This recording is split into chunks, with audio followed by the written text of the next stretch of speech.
lagi di Cahaya Hati Indonesia, Masya Allah. Dan sekarang kita masuk ke dalam sesi tanya jawab ya. Dan untuk mengawali tanya jawab ini Alhamdulillah beralamin sudah ada Gus Miftah bersama kita. Dan beliau akan menjawab beberapa pertanyaan yang sudah ditanyakan kepada beliau ya. Dan inilah liputannya, silakan. Pemirsa Cahaya Hati Indonesia, Gus Miftah akan menjawab beberapa pertanyaan dari pemirsa. Yang pertama, Ustadz, saya ingin bertanya, bagaimana menghadapi rasa takut berlebihan di masa PPKM ini? Rasa takut, kelaparan karena saya dagang pecel lele.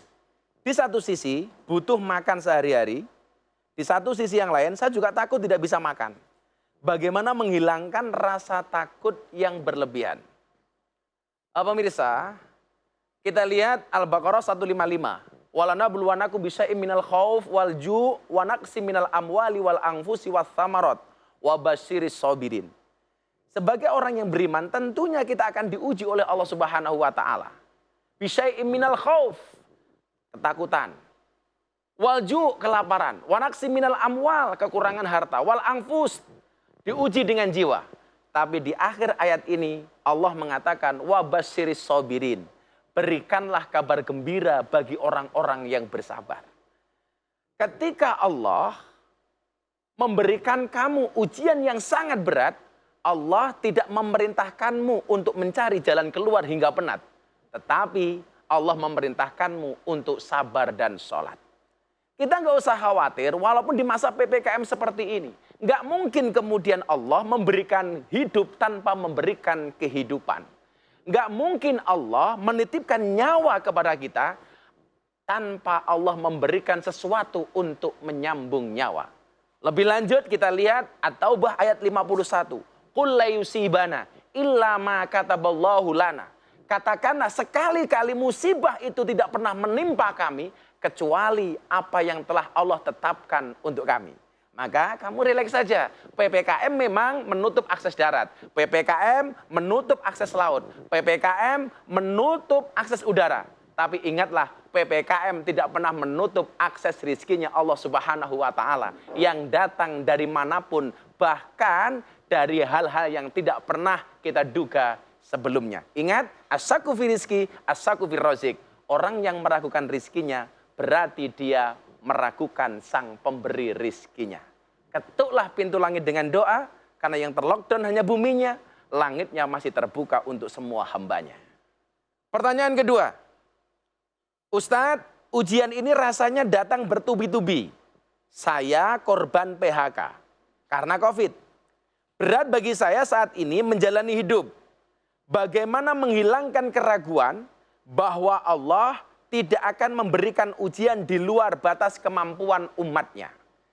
Pemirsa, jelas Allah Subhanahu wa taala berfirman di dalam Al-Qur'an, la yukallifullah nafsan illa wus'aha. Allah tidak pernah memberikan beban melebihi batas kemampuan hambanya. Kalau hari ini Anda diuji oleh Allah, itu artinya apa? Allah masih menganggap engkau sebagai orang yang kuat untuk diuji. Tidak mungkin Allah memberikan masalah tanpa memberikan solusi. Tidak mungkin Allah memberikan ujian tanpa menaikkan kelas kita. Ketika Allah memberikan ujian bagi kita, pasti Allah memberikan kunci jawabannya. Maka disinilah kemudian dibutuhkan wa'bud rabbaka hatta ya'tiyakal yakin. Segala sesuatu ketika berhubungan dengan Allah, Allah memerintahkan sembahlah Allah dengan penuh keyakinan. Di sini kita tidak perlu meragukan. Kenapa? Karena di dalam kitab Hikam, Ibnu Athaillah As-Sakandari mengatakan, arih nafsaka minat tadbir. Istirahatkanlah dirimu dari ngatur. Hidup nggak usah kebanyakan ngatur, karena hidup sudah ada yang ngatur. Manusia ikut aturan saja. Selama kita mengikuti aturan Allah, pasti jadi mudah. Kita aneh. Naik pesawat, yang kita tidak kenal dengan pilotnya, tidak kenal dengan pramugarinya, kita nyaman. Kita santai di dalamnya, kita rileks, kita enjoy. Lucunya apa? Kita tinggal di dunia dan tahu siapa pemilik dunia, tetapi kita tidak pernah nyaman berada di dalamnya. Berarti apa? Ada sesuatu yang salah dari dalam hati kita. Pertanyaan ketiga, Ustadz, wabah COVID ini apakah benar karena manusia banyak dosa. Maka Allah menjadikan COVID ini sebagai hukuman untuk umat manusia. Semua berangkat dari sudut pandang. Melihat musibah ini tentunya kita bisa melihat dari banyak perspektif. Kalau Anda melihat musibah ini sebagai hukuman, namanya orang dihukum tentunya harus memperbaiki diri. Kalau ini dianggap sebagai sebuah teguran, tentunya kita harus menyapa teguran Allah. Dan kalau Anda melihat ini sebagai sebuah musibah, tentunya kita teringat firman Allah dalam surat Al-Baqarah. Alladzina idza asobathum musibah qalu inna lillahi wa inna ilaihi rajiun.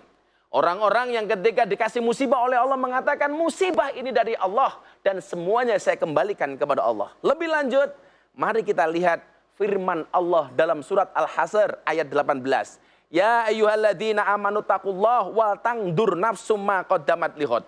Hai orang-orang yang beriman, bertakwalah kamu sekalian kepada Allah dan nalarlah apa yang telah diperbuat pada masa lalu untuk kebaikan di hari esokmu. Maka kita harus berhusnudzon kepada Allah Subhanahu wa taala. Mungkin musibah ini yang Allah inginkan dari kita adalah untuk kembali mengkomunikasikan semuanya kepada Allah. Seorang mukmin ketika dikasih masalah oleh Allah, jangan jadi seperti seekor anjing. Anjing itu ketika dilempar batu, maka dia fokus kepada batunya. Hendaknya seorang mukmin ketika dikasih masalah oleh Allah, jadilah seperti seorang cowok dilempar kerikil oleh cewek cantik. Siapa yang dikejar? Bukan kerikilnya, tetapi cewek cantiknya. Itu artinya apa? Seorang mukmin yang dikasih masalah oleh Allah, jangan fokus kepada masalahnya, tapi fokuslah kepada sang pemberi masalah. Siapa? Allah. Disitulah Allah mengatakan, fafirru ilallah. Maka larilah kamu kembali kepada Allah. Artinya apa? Kembalikan semua ini hanya kepada Allah Subhanahu wa taala. Masya Allah, luar biasa. Terima kasih Guruku Gus Miftah ya. Sehat selalu, berkah selalu. Terima kasih ilmunya. Dan baik, kita kembali ke masjid ya. Dan alhamdulillah sudah ada 2 pertanyaan untuk guru kita yang dimuliakan Allah Subhanahu wa taala. Yang pertama untuk guruku Kiai Haji Muhammad Nur Hayid. Ini pertanyaan dari Adinda Putri. Mohon izin guru Ali bacain. Ustadz, bagaimana sih cara terbaik kita membalas pengorbanan alias kebaikan dan usaha yang telah orang lain lakukan untuk membantu kita? Terima kasih. Wah, ini pengen balas budi nih, Masya Allah. Silakan guru. Baik, pertanyaannya luar biasa. Bagaimana cara kita membalas orang yang sudah berbuat baik, orang yang sudah berkorban kepada kita? Ada satu riwayat dari hadisnya Rasulullah Sallallahu Alaihi Wasallam, "Malam yashkurin nasa lam yashkurillah." Siapa yang enggak mau bersyukur kepada manusia, maka sesungguhnya dia sedang menunjukkan bahwa dia tidak bersyukur kepada Allah Subhanahu wa taala. Oleh karena itu, kalau engkau telah banyak dibantu oleh seseorang, bantulah dia. Kalau engkau telah banyak dibantu oleh beberapa teman, beberapa sahabat, bantulah dia. Karena itu adalah cara terbaik untuk menunjukkan syukur kita kepada Allah Subhanahu wa taala. Jangan songong karena dibantu orang, lalu dia punya pikiran kan semuanya Allah yang bantu. Ya udah yang penting saya syukur sama Allah, sama dia enggak peduli. Ini namanya songong. Na'udzubillahi min dzalik. Sebab dengan kamu merasa hanya Allah yang kamu harus syukuri, lalu manusia yang membantu sebagai wasilah turunnya rahmat Allah, wasilah turunnya rizki dari Allah, wasilah turunnya fadl dari Allah, lalu kau tinggalkan dia, Allah akan memberikan siksa berupa azab tidak disenangi oleh makhluk Allah yang lain. Na'udzubillahi min dzalik. Jadi Ali dan para pemirsa iNews yang dirahmati Allah, pastikan kalau kita sudah mendapatkan anugerah dari Allah melalui makhluknya Allah, siapapun itu, balas mereka dengan terima kasihmu, balas mereka dengan kerja baikmu, balas mereka dengan akal budi dan akhlak terbaikmu. Insya Allah akan menambah berkah. Karena Allah sendiri yang mengatakan, la in syakartum la azidannakum wa la in kafartum inna azabi lasyadid. Kalau kau pandai bersyukur, maka kau pasti akan ditambahkan nikmatnya oleh Allah Subhanahu wa taala. Tetapi kalau tidak pandai bersyukur, tidak hanya akan dicabut nikmat itu, tetapi disiapkan azab yang sangat pedih. Dan syukur itu harus double track. Tidak boleh syukur hanya kepada Allah, ya kita mendapat banyak bantuan dari teman, sahabat, kita hanya alhamdulillah, alhamdulillah, alhamdulillah. Iya, itu benar. Itu awal dari syukur kita. Tetapi lebih dari itu, syukur itu harus diwujudkan dengan kita berterima kasih lewat mana, lewat siapa rezeki itu sampai kepada kita. Karena haqaiqus syukri, sejatinya syukur adalah dengan menambah ketaatan kepada Allah Subhanahu wa taala melalui berbuat baik kepada sesama, berbuat baik kepada orang yang membantu, berbuat baik kepada orang yang berkorban untuk kita, dan yang terakhir adalah dengan kita menambah ketaatan kepada Allah Subhanahu wa taala. Hal itu penting bagi kita untuk menegaskan satu hal, before you die, life. Sebelum kamu mati, hiduplah. Kalau kamu tidak mau hidup dengan berkorban, tidak mau hidup dengan bersyukur, matilah. Karena kematian orang yang tidak pernah bersyukur sudah dirasakan sebelum kematian itu sendiri datang. Terima kasih. Baik, makasih guruku, Masya Allah. Jelas banget tuh jawabannya ya, detail banget ya. Tinggal kita amalkan ya. Dan kita masuk ke dalam pertanyaan yang kedua untuk guruku yang dimuliakan Allah Subhanahu wa taala. Ustadz Hilman Fauzi. Ali bacain dulu. Ini kiriman dari @hendra_ajeng ya. Ustadz mau tanya dong, jika semua sudah tertulis di Lauh Mahfuz, wah ini pertanyaan ini banyak banget ini ditanya sama orang ya. Untuk apa kita harus tetap berusaha? Tuh ya. Terima kasih banyak jawabannya Ustadz. Silakan Ustadz. Baik, bismillahirrahmanirrahim. Gus Syahid mohon izin. Baik, Mas Hendra yang bertanya dan juga pemirsa Cahaya Hati Indonesia iNews TV yang dirahmati Allah. Untuk apa kita berusaha? Untuk apa kita bekerja? Untuk apa kita berikhtiar? Jawabannya adalah karena usaha dan ikhtiar itu adalah perintah dari Allah Subhanahu wa taala. Jadi walaupun semua sudah tertulis di Lauhul Mahfuz, bukan berarti menghilangkan ikhtiar dan usaha kita. Karena usaha kita adalah bagian kewajiban kita kepada Allah Subhanahu wa taala. Saat seorang suami, seorang ayah keluar dari rumah, kemudian dia bekerja, maka bekerjanya itu adalah ibadahnya kepada Allah Subhanahu wa taala. Allah akan melihat amal seseorang. Allah akan melihat usaha seseorang. Sebagaimana dalam Al-Qur'an Allah berfirman, "Allazi khalaqal mauta wal hayata liyabluwakum ayyukum ahsanu amala wa huwal azizul ghafur." Jadi yang paling penting bagi kita ini adalah usahanya, ikhtiarnya, hasilnya kita serahkan kepada Allah. Justru kalau kita tidak berusaha, kita nanti akan ditanya oleh Allah, akan dihisab oleh Allah, kenapa engkau tidak berusaha? Padahal usaha itu adalah bagian kewajibanmu kepada Allah Subhanahu wa taala. Maka yang perlu diyakini, dipahami oleh kita yang berusaha adalah rezeki sudah tertakar, tak mungkin tertukar. Jangan gelisahkan rezekimu, tapi gelisahkanlah bagaimana caramu mendapatkan rezeki itu.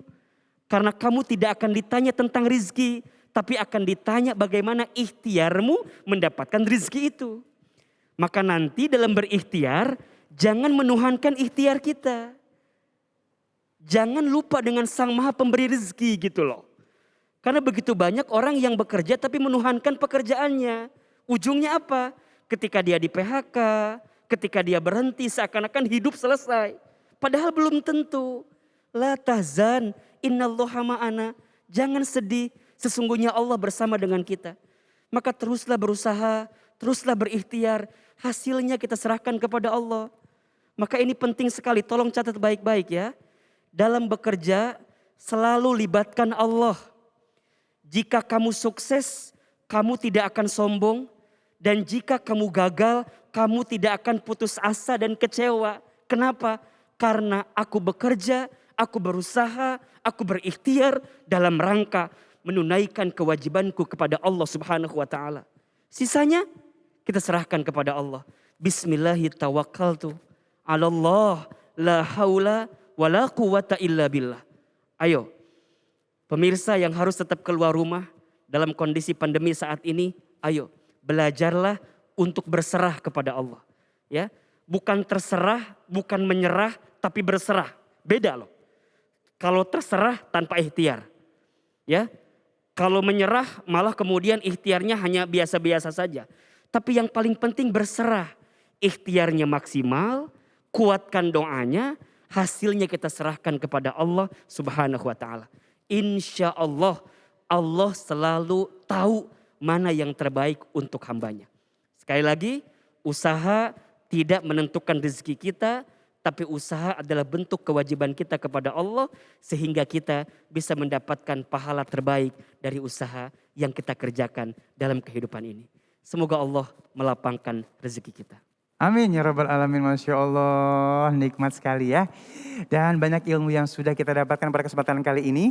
Untuk melengkapi semuanya, sesaat lagi kita akan ngaji yuk bersama Ustaz Syam.